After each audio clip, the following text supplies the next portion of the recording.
going to begin. Hello and welcome to PoliticOly, episode 5 on April 12th, 2020. Now this is a sort of a bonus episode because I sort of ended my episode 5 a little short earlier and didn't quite get to all the topics I had in mind.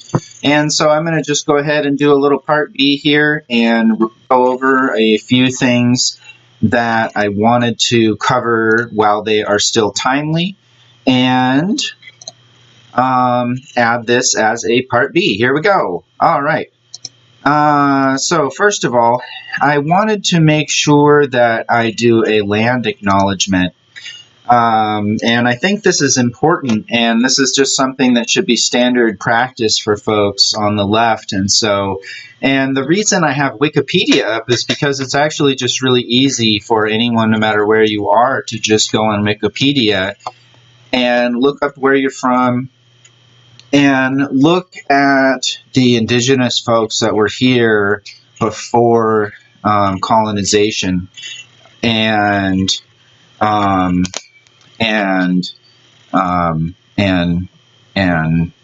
all of the, the treaties that are coerced often, and all of the history with indigenous genocide by the settler colonialists. So it's basically, if you look up Olympia, Washington, where I am from, and you just scroll down here to the history, you can see that this is Stechas here, and home of the Lushootseed-speaking people, many of whom became the Squaxin Island tribe, and many others as well, including Nisqually, Puyallup, Chehalis, Suquamish, and Duwamish as well. And so I just wanted to make a quick acknowledgement of that and make that a habit. Okay, moving on. This was a CNN Politics tweet. U.S. ready to block Iran's requests for coronavirus aid from the IMF, officials say. And you might say, well, this is a run-of-the-mill everyday headline. These are dime a dozen. Why are you focusing on this? And it's nothing about this particular tweet. It's just the military-industrial complex, and I want to make sure that I say that sanctions are murder. And the U.S. government uses sanctions as a tool of war and to attempt to avoid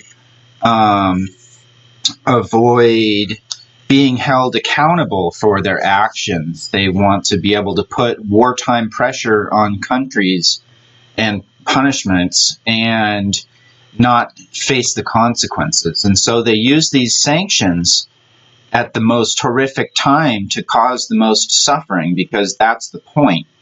And so I just wanted to point that out. And I had responded down here, USA, still the greatest purveyor of violence on earth. And I was just referencing a quote from Dr. King there.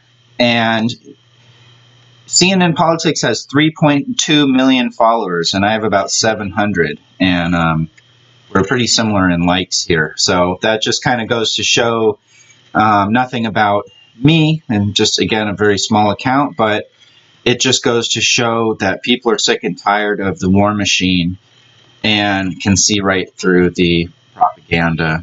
So I had followed up that comment with, I hope CNN is willing to reflect for a moment on why this comment has almost as many likes as their original post. Sanctions are an act of war. USA needs to stop using them all over the world. Moving on, I wanted to touch on this post by Jason Call, who is a candidate for Congress, a Bernie-crat socialist, running for Congress in Washington State here. So he posted today, quote, I met with the Skagit County Dems online yesterday. I've been meeting with a lot of local party endorsement committees lately. I'll get some. I doubt I'll get Skagits, but if I do, it's appreciated. But we need to get some things cleared up. I am not corporate class. I'm not consultant class. I am not seeking to profit from being in office, nor am I seeking to grease any wheels for the wealthy and powerful. They have far too much representation already. I am working class and I intend to represent the working class, which currently has little or to no effective representation. I am not running a civility politics race. People may be upset that I attack incumbent Rep. Dim Rick Larson. Yes, I am doing that. I intend to expose everything about the money he takes and the votes he makes. If I were satisfied with having a fully corporate-owned representative, I wouldn't be running. Civility politics benefits the oligarchy. Bernie suffered in his race for not taking Joe Biden head on. So I'll make something clear. Rick Larson is not my friend. I do not think he's a decent guy. I think he's a corporate shill who serves the corporate elite and not the best interests of the people. He does not support Medicare for all. He does not support the Green New Deal. He says he opposes Citizens United, but he sure as hell benefits from it. Rick Larson is part of the problem, and I'll keep saying it. My goal is to inspire enough people to know that I will fight for them because I am working class also. I struggle day to day also. Also, at the Skagit meeting, I was scolded for things I have said about Joe Biden, so I'll lay it out in no uncertain terms. I think the DNC is foul, and they threw their entire weight of machinery and influence to stop Bernie's momentum because, like me, Bernie isn't going to play ball with the corporate elite. In doing so, they selected a candidate who is on a sharp mental decline, who has credibly been accused of rape, who has a history, in this primary alone even, of lying about his record and of lying about events and accomplishments going back 30-plus years. He literally had to drop out of the 1988 primary due to plagiarism.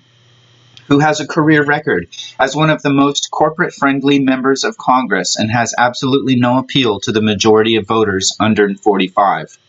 So I have blank talked on Joe Biden, and that's not going to stop. It was an awful choice and happened in an awful way. The DNC knows it too. I've called Joe Biden a blank idiot, and I've called him a rapist. I'll stand by that. My base is going to have to show up in the primary, for sure. People who consider themselves stalwart Dems and who don't think the Dems can do any wrong are probably not my base. People who consider themselves Dems but know the Dems have a lot of fixing to be done and who know the political system is corrupt probably are my base, along with people to the left of the Dems. I am running to change the system. I reject the idea that you can always catch more flies with honey than vinegar. I've left a glass of wine out overnight. It works too. People who know me personally know that my personality is not all fire and brimstone. But they also want me doing this because they know I'm going to swing for the fences for the issues every time. People are so tired of empty platitudes and lack of courage. We can do better. And I applaud Jason Call for this statement, and I encourage you to check out his webpage and support Jason Call no matter where you are at. All right, and moving on, I wanted to take a look at this tweet thread from @Yolian_Ogbu on Twitter. It says, quote, in 1956, W.E.B. Du Bois refused to even register to vote, arguing that, quote, democracy has so far disappeared in the United States that no two evils exist. There is but one evil party with two names, and it will be elected despite all I can do or say. Democrats love to pose as if they care about BIPOC, undocumented folks, etc., in order to win votes, but Congress. From Clinton's 94 crime bill to Obama's big bank bailout, Democrats have no legitimate claim to a moral high ground. Bernie Sanders was the bare minimum.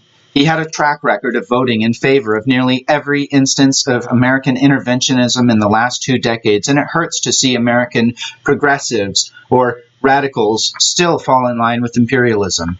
This isn't meant to be an attack, but rather an attempt to highlight how even the most radical promises to change the system are still working from within the status quo. The system is blatantly rigged, so why are we still pretending it's a legitimate avenue for change? Seeking to change from within is a position that by default makes you a deporter-in-chief, head of the greatest military in the world, and leader of the white supremacist, settler, colonial, capitalist, imperialist project called the United States of America. Du Bois said, "The democracy in America is impossible. The historical oppression of BIPOC is the foundational violence that sustains this country. Maybe voting for Bernie was a strategic step, but it can never be the final goal.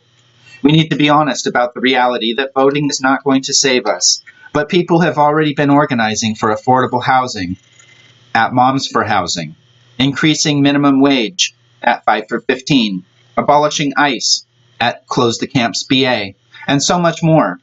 The enormous amount of energy and passion that goes into electoral politics can be so easily put into organizing around grassroots issues that can make an actual material change in people's lives, especially the most vulnerable people who only matter to politicians every 4 years. We have an opportunity to build strong communities around us. Every 4 years, millions of people look for someone to save us, but we, the people, are the ones we've been waiting for."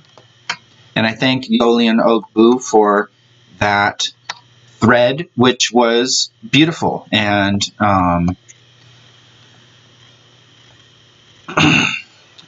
just to clarify, BIPOC is Black and Indigenous People of Color. Now, that said, the last thing that I wanted to mention was in the position in Washington state prisons. What we have recently in Monroe, Washington state prison, there were 7 prisoners who tested positive for COVID-19. There are reports out of there that many are failing to provide soap, sanitizer, or even clean water. The mainstream media has reported this at times, the response of prisoners to this treatment at times as rioting, but it was just protesting for basic rights and sanitation. And the response from the administration at Monroe was to put 18 inmates in solitary confinement for standing up for their rights. Jay Inslee made a comment suggesting that he was still considering releasing some nonviolent offenders, which is something that many places around the world are far ahead of us in doing. So I urge you to contact Jay Inslee and urge him to expedite the process of releasing as many nonviolent offenders as possible. That said, I will go ahead and wrap up this episode 5, part B of PoliticOly, and say see you all next week. Just on an ending note here, this wraps up my first month doing PoliticOly, and it's been really interesting just learning and going through all of the technical problems and streaming learning curve. And I really appreciate everyone tuning in and giving me feedback and helping me improve. And hopefully that will continue into the future. So please make a comment if you have any suggestions for the show. And I look forward to seeing what we can do over the next month. So